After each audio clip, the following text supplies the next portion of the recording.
Assalamualaikum warahmatullahi wabarakatuh. Saya Rizky Yulianti, perwakilan dari kelompok 3, pembelajaran mata kuliah Ilmu Dasar Keperawatan.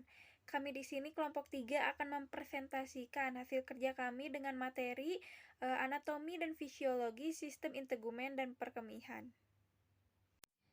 Anatomi dan fisiologis kulit. Kulit merupakan organ yang paling luas permukaannya, sehingga kulit dijadikan pelindung dari bagian luar tubuh dari zat kimia yang berbahaya. Kulit disebut juga dengan integumen atau kutis yang tumbuh dari dua macam jaringan, yaitu jaringan epitel yang menumbuhkan lapisan epidermis dan kelenjar pengikat yang menumbuhkan jaringan dermis. Ada lapisan kulit yaitu tiga, ada epidermis, dermis, dan hipodermis.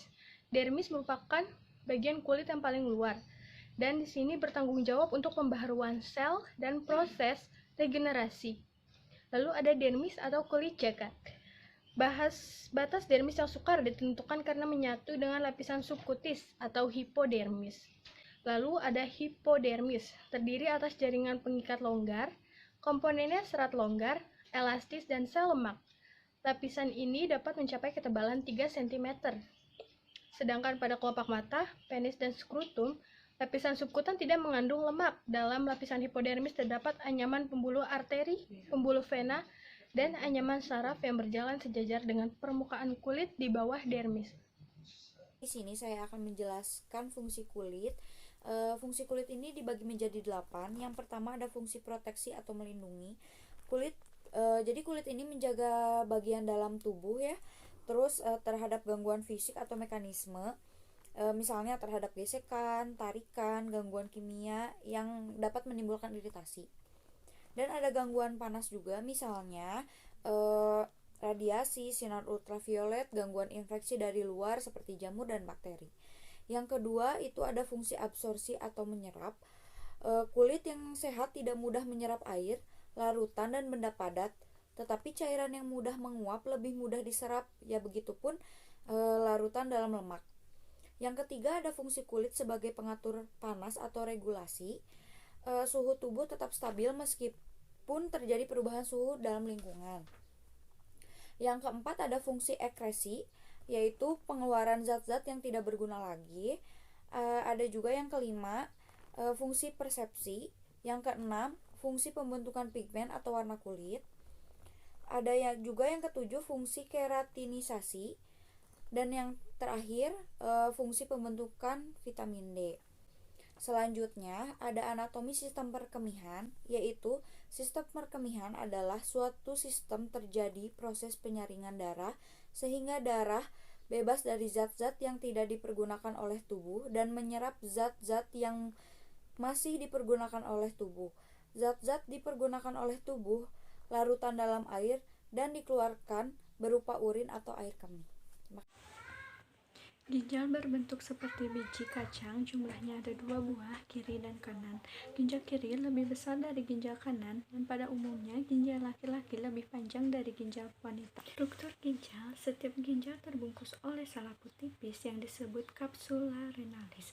Lapisan luar terdiri dari lapisan korteks, yaitu substansia corticalis, dan lapisan sebelah dalam, bagian medula, substansia medullaris. Tubulus nephron yang merupakan bagian terkecil dari ginjal yang terdiri dari glomerulus, tubulus proximal yaitu tubulus contorti 1, ansa Henle tubulus distal, tubulus contorti 2, dan tubulus urinarius yaitu papilla pateri. Selama 24 jam dapat menyaring darah 170 liter. Pembuluh aferen yang bercabang membentuk kapiler menjadi pena renalis yang membawa darah dari ginjal ke pena cava inferior. Fungsi ginjal yang pertama mengatur volume air atau cairan dalam tubuh. Kelebihan air dalam tubuh akan diekskresikan oleh ginjal sebagai urin. Yang kedua, mengatur keseimbangan osmotik dan mempertahankan keseimbangan ion yang optimal dalam plasma, keseimbangan dalam elektrolit. Yang ketiga, mengatur keseimbangan asam basa cairan tubuh bergantung pada apa yang dimakan.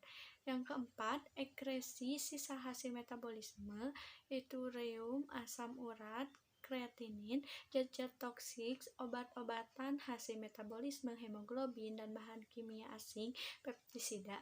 Yang kelima, fungsi hormonal dan metabolisme. 3 faktor pada proses filtrasi dalam kapsula Bowman menggambarkan integrasi ketiga faktor tersebut, yaitu tekanan osmotik, tekanan hidrostatik, dan perbedaan tekanan osmotik plasma dengan cairan dalam kapsula Bowman mencerminkan perbedaan konsentrasi protein. Selanjutnya, pembentukan urin. Glomerulus berfungsi sebagai ultrafiltrasi pada simpai Bowman, berfungsi untuk menampung hasil filtrasi dari glomerulus. Urin berasal dari darah yang dibawa arteri renalis masuk ke dalam ginjal. Ada 3 tahap pembentukan urin, di antaranya yaitu proses filtrasi, proses reabsorpsi, dan proses sekresi. Proses filtrasi terjadi di glomerulus. Proses ini terjadi karena permukaan aferen lebih besar dari permukaan eferen, maka terjadi penyerapan darah. Yang kedua, proses reabsorpsi. Terjadi penyerapan kembali sebagian besar glukosa, natrium, klorida, fosfat, dan ion bikarbonat. Prosesnya terjadi secara pasif yang dikenal obligatory reabsorpsi terjadi pada tubulus atas. Yang terakhir, proses sekresi. Sisanya penyerapan urin kembali yang terjadi pada tubulus dan diteruskan ke piala ginjal, selanjutnya akan diteruskan ke ureter kemudian masuk ke vesikula urinaria. Peredaran darah ginjal. Ginjal mendapat darah dari aorta abdominalis yang mempunyai percabangan arteri renalis. Arteri ini berpasangan kiri dan kanan. Arteri renalis bercabang menjadi arteria interlobaris kemudian menjadi arteri arcuata. Arteri interlobaris yang berada di tepi ginjal bercabang menjadi kapiler yang membentuk gumpalan-gumpalan yang disebut dengan glomerulus. Selanjutnya ada persarapan ginjal. Ginjal mendapat persarapan dari plexus renalis atau vasomotor. Saraf ini berfungsi untuk mengatur jumlah darah yang masuk ke dalam ginjal. Saraf ini berjalan bersamaan dengan pembuluh darah yang masuk ke dalam ginjal. Ekskresi urin. Ekskresi urin terbagi menjadi 2. Yang pertama ada reabsorpsi tubulus. Ginjal menangani beberapa zat yang difiltrasi secara bebas di dalam ginjal dan diabsorpsi dengan kecepatan yang berbeda. Yang kedua, reabsorpsi tubulus proksimal. Tubulus proksimal merupakan tempat penting untuk sekresi asam dan basa organik seperti garam-garam empedu, oksalat, urat, dan katekolamin. Ureter terdiri dari 2 saluran pipa masing-masing bersambung dari ginjal ke kandung kemih atau vesika urinaria. Sebagian terletak dalam rongga abdomen dan sebagian terletak dalam rongga pelvis. Lapisan dinding abdomen terdiri dari A. Dinding luar jaringan ikat atau jaringan fibrosa, B. Lapisan tengah lapisan otot polos, C. Lapisan sebelah dalam lapisan mukosa. Ureter dapat ditemukan di depan arteri hipogatrika, bagian dalam nervus obturatoris, arteri facialia anterior, dan arteri hemorrhoidalis media. Ureter pada pria terdapat di dalam visura seminalis atas dan disilang oleh ductus deferens dan dikelilingi oleh plexus vesicalis. Ureter pada wanita terdapat di belakang fossa ovarica urinaria dan berjalan ke bagian medial dan ke depan bagian lateralis cervix. Pembuluh darah ureter, persarapan ureter. Vesika urinaria. Vesika urinaria atau kandung kemih dapat mengembang dan mengempis seperti balon karet, terletak di belakang sinfisis pubis di dalam rongga panggul. Bagian vesika urinaria terdiri dari fundus, corpus, peristeix. 1. Lapisan otot vesika urinaria. Lapisan otot vesika urinaria terdiri dari otot polos yang tersusun dan saling berkaitan dan disebut M. Detrusor vesicae. 2. Persarapan vesika urinaria. Persarapan vesika urinaria berasal dari plexus hipogastrika interior. Nah, kemudian saya akan menjelaskan uretra. Uretra merupakan saluran sempit yang berpangkal pada kandung kemih yang berfungsi untuk menyalurkan kantung kemih. Nah, ada uretra pria. Uretra pada laki-laki ini terdiri dari uretra prostatia, uretra membranosa, dan uretra cavernosa. Nah, pada penis, panjang uretra mencapai 17,5 sampai 20 cm, yang terdiri dari bagian-bagiannya. Yang pertama ada uretra prostatica, uretra pras cavernosus, dan orificium uretra ectema. Kemudian yang kedua ada uretra pada wanita. Nah, uretra pada wanita terletak di belakang simfisis pubis, berjalan miring ke atas, panjangnya kurang lebih 3-4 cm. Yang ketiga ada mikturisi. Mikturisi ini adalah peristiwa pembentukan urin. Nah, mikturisi adalah gerak refleks yang dapat dikendalikan dan ditahan oleh pusat persyarafan yang lebih tinggi pada manusia. Kantung kencing dikendalikan secara pelvis dan serabut syaraf simpatis dari plexus hipogastrik. Kemudian ada ciri normal pada urin. Nah, ciri normal pada urin itu seperti apa sih? Nah, biasanya jumlahnya rata-rata 1-2 liter dalam sehari. Tetapi berbeda-beda sesuai jumlah cairan yang dimasukkannya. Nah, ciri lain diantaranya itu warnanya bening, oranye pucat tanpa endapan, baunya tajam, reaksinya sedikit asam terhadap lakmus dengan pH rata-ratanya 6. Kemudian berat jenisnya biasanya berasal dari sekitar 1010 sampai 1025.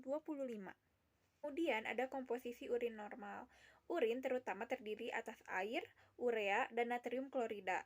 Pada seseorang yang diet dengan 80-100 gram protein dalam 24 jam, jumlah persenan air dan benda padat dalam urin adalah 96%. Dan benda padatnya 4%, terdiri atas urei 2% dan produk metabolik lainnya 2%. Nah, kemudian ada ureum. Nah, ureum ini adalah hasil akhir metabolisme protein yang berasal dari asam amino yang telah dipindahkan amonianya di dalam hati dan mencapai ke ginjal dan diekskresikan rata-rata 30 gram sehari. Nah, kadar yang normalnya ialah 30 mg setiap 100 cc darah. Tetapi hal ini tergantung dari jumlah normal protein yang dimakan dan fungsi hati dalam pembentukan ureum. Kemudian ada asam urat nih. Asam urat ini kadar normalnya di dalam darah itu adalah 2-3 mg setiap 100 cc.